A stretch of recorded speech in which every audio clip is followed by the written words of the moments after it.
दोस्तों, आज पेश है महंगा मजाक। बहुत समय पहले की बात है। रामगढ़ नामक देश में चक्रधारी नाम का एक बहुत ही धनी साहूकार रहता था। ईश्वर की कृपा से घर में सभी चीज़ों में कमी नहीं थी। व्यवहार का वह बहुत अच्छा था, लेकिन उसके पास उसमें एक बहुत बड़ी कमी थी। वह यह कि वह चुभने वाले वो मजाक बहुत किया करता था। मजाक करते समय वह यह नहीं सोचता करता था कि वह मजाक कर रहा है, उससे मजाक से उस पर क्या बीतेगी। और इस तरह बहुत से लोग उसके मजाक के शिकार हो चुके थे। एक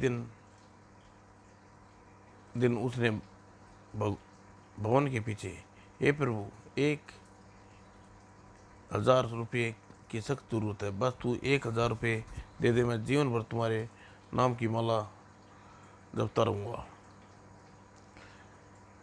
प्रभु, तुम्हें क्या मालूम मैं इस समय 1,000 रुपये की कितनी सख्त जरूरत है, बस तू मुझे 1,000 रुपये दे दे, न 1 रुपया कम न 1 रुपया ज़्यादा। और साहूकार ने खिड़की के पास पहुंचा। अरे, मैं तेरे आगे हाथ जोड़ता हूँ प्रभु, तेरे नाक रगड़ता हूँ, बस 1,000 रुपये दे दे। अजीब आदमी है। बूढ़ा तभी बूढ़ा अभी भी गिड़गिड़ा रहा था। मुझे मुझे तुझ पर पूरा भरोसा है प्रभु। मुझे विश्वास है कि तू मेरी मदद अवश्य करेगा। आओ, अब तक फटाफट मुझे 1,000 रुपये दे दो। मैं अपना शीश तेरे चरणों में झुकाता हूँ। और बूढ़े गरीब की बात सुनकर, हरकत देखकर मजाकिया साहूकार ने एक मजाक सूझा। क्यों ना मैं इस की यह इच्छा पूरी कर दूं, और मुफ्त में ही थोड़ा मनोरंजन हो जाएगा। साहूकार ने चक्रधारी ने अपनी तिजोरी खोल ली और उसमें से 999 रुपये निकाल कर एक थैली भरी और थैली को खिड़की से बाहर उस बूढ़े की ओर उछाल दिया। और खून खन खन की आवाज़ सुनकर बूढ़े ने तो आंखें खोली। थैली, लगता है प्रभु ने मेरी इच्छा पूरी कर दी।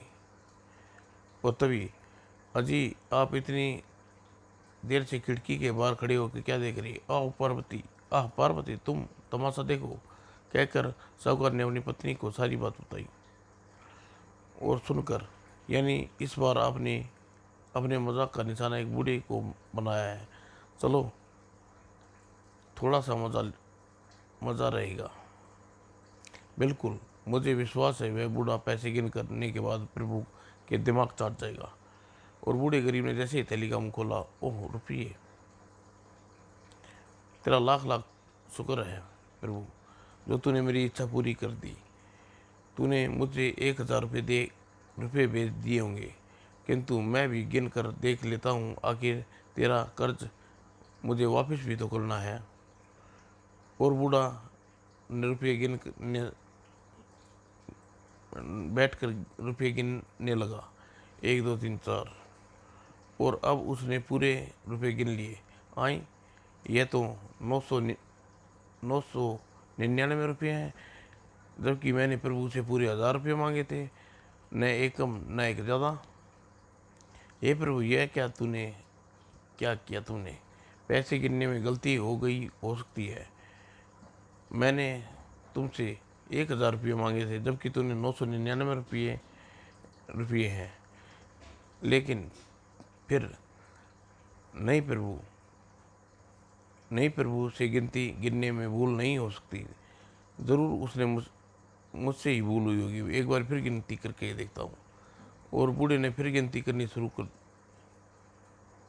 और बूढ़े ने कई बार रुपयों की गिनती की, लेकिन वे हर बार 999 रुपये निकलते, जबकि उसकी परेशानी साहूकार, चक्रधर, उसकी पत्नी दोनों आनंदित होते रहे। आहा, बेचारी 999 के चक्कर में कितना परेशान हो रहा है। ही, मुझे लगता है वह रुपये, उसे 1 रुपये उसकी जान ले लेगा बेचारा। और 20वें बार रुपये गिनने के बाद, नहीं भूल तुम मुझ तुमसे नहीं प्रभु से हुई है, भूल मुझसे नहीं, यह केवल 999 रुपये हैं। तो क्या मैं प्रभु गणित में कमज़ोर हैं हो सकते हैं, विश्वास नहीं होता, लेकिन रुपये गिनने के बाद यह विश्वास करना होगा, चलो एक बार फिर गिन लूँ। और फिर हाँ हाँ बस करो जी, मुझसे ये ठिठोली और नहीं देखी जाती। आप जाइए और उससे कहिए कि वह रुपये भगवान ने नहीं बल्कि आपने फेंके थे और यह केवल मजाक था। हाँ हाँ तुम ठीक कहती हो, और ज़्यादा परेशानी करना ठीक नहीं है, वरना ज़िंदगी भर वह रुपये गिनता ही रहेगा। कहकर साहूकार बाहर की ओर चल दिया। और हे प्रभु, प्रभु वास्तव में मेरा गणित बहुत कमज़ोर निकले, आखिर 1000 रुपये में एक कम करने दिया।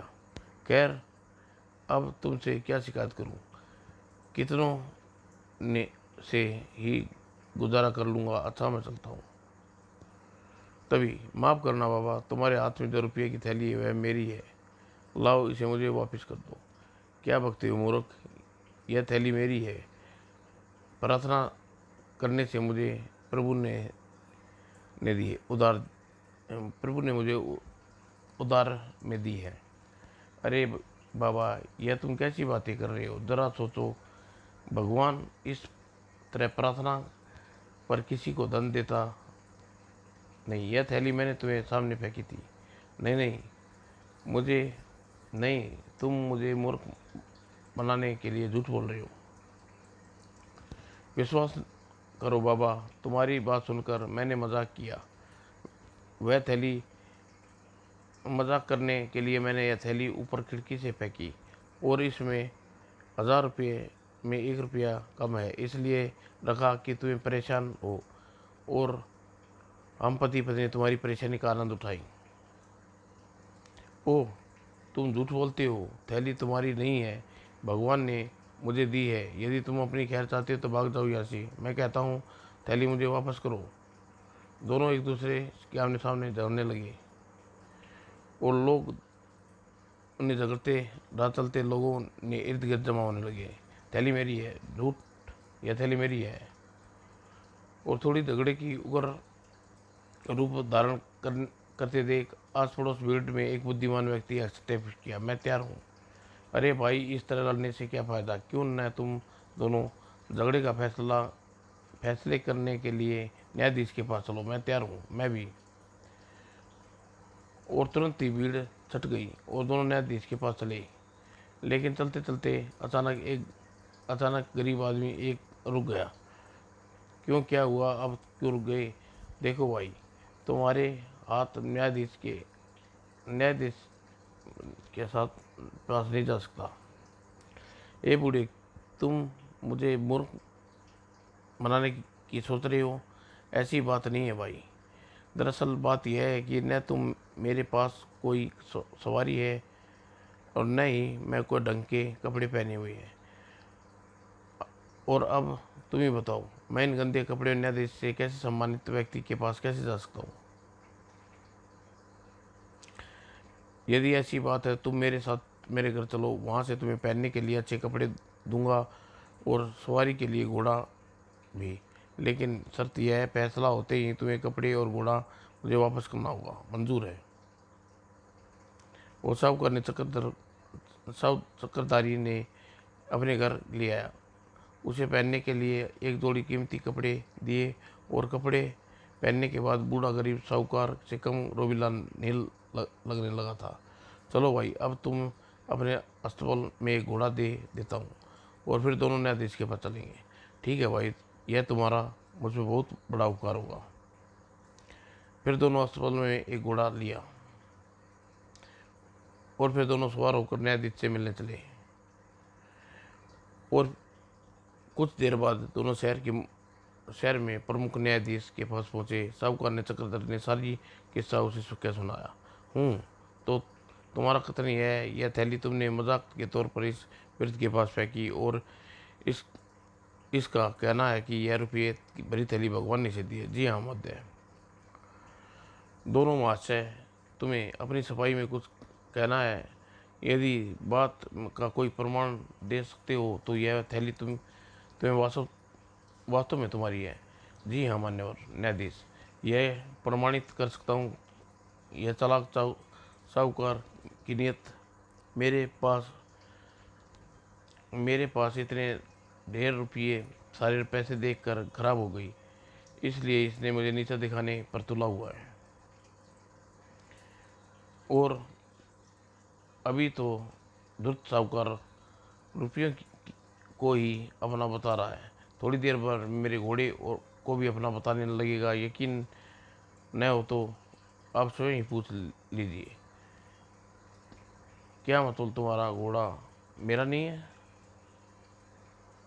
देख लिया ना हजूर, अब ये घोड़े के साथ साथ मेरे शरीर पर कपड़ों को भी अपना बताने लगेगा। इसमें क्या शक है कि यह कपड़े मैंने ही तुम्हें दिए हैं, वरना तुम एक भिखारी जैसे लग रहे थे। बस हजूर, आपने एक बार फिर प्रमाण चाहते हो? यह घमंडी साहूकार सोचने लगा है कि यह दुनिया में सबसे कीमती और सुंदर वस्तुएं केवल इसी के पास है सकती है, किसी दूसरे के पास नहीं। इसलिए यह किसी के धन अथवा सुंदर चीज़ देखता है तो अपने ही बताने लगता है। आई इससे भाई इसने तो मुझे पागल सिद्ध कर दिया। न्यायाधीश को गरीब बूढ़े की बात सही जानने लगी, अतः थैली बूढ़े को सौंप दी और साहूकार को डरते हुए बोला, सुनो चक्रधारी, अब तुम्हें पागलपन का इलाज कराओ। क्योंकि तुम्हारा पहला केस है इसलिए तुम्हें छोड़ रहा हूँ। यदि दोबारा मेरे सामने सामने तुम्हारा ऐसा कोई किस्सा आया तो तुम्हें सज़ा दिए बगैर नहीं छोड़ूंगा। और अब तुम यहाँ से दफ़ा हो जाओ। ओह, रुपया हाथ से गया गया, कपड़े और घोड़ा भी गया। कितना बेवकूफ़ बनाया इस दोस्त बूढ़े ने।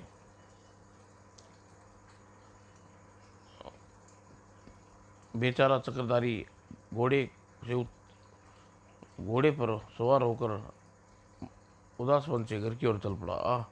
कभी सपने में नहीं सोचा था कि यह मज़ाक कितना महंगा पड़ेगा। तभी, ठहरो चक्रधारी, हैं यह कमबख्त बूढ़ा मेरी मेरा क्या सत्यानाश करने के लिए मुझे रोक रहा है? लो भाई चक्रधारी, यह संभालो अपने 999 रुपये की थैली। चक्रधारी उसके निकट पहुंचा। क्या मतलब यह है कि तुमने जो मजाक किया उसकी मैं तुमसे इतनी बड़ी सज़ा नहीं देना चाहता। सुनो, तुम भी मजाक करती हो, तुम भी मजाक करती हो और मैं भी। इसलिए मैं मजाक में किसी को कष्ट नहीं पहुंचाता, बल्कि दूसरे के मनोरंजन होता है। जबकि तुम्हारे मजाक में केवल तुम्हारा ही और तुम्हारी पत्नी का मनोरंजन होता है, दूसरों को कष्ट पहुंचता है।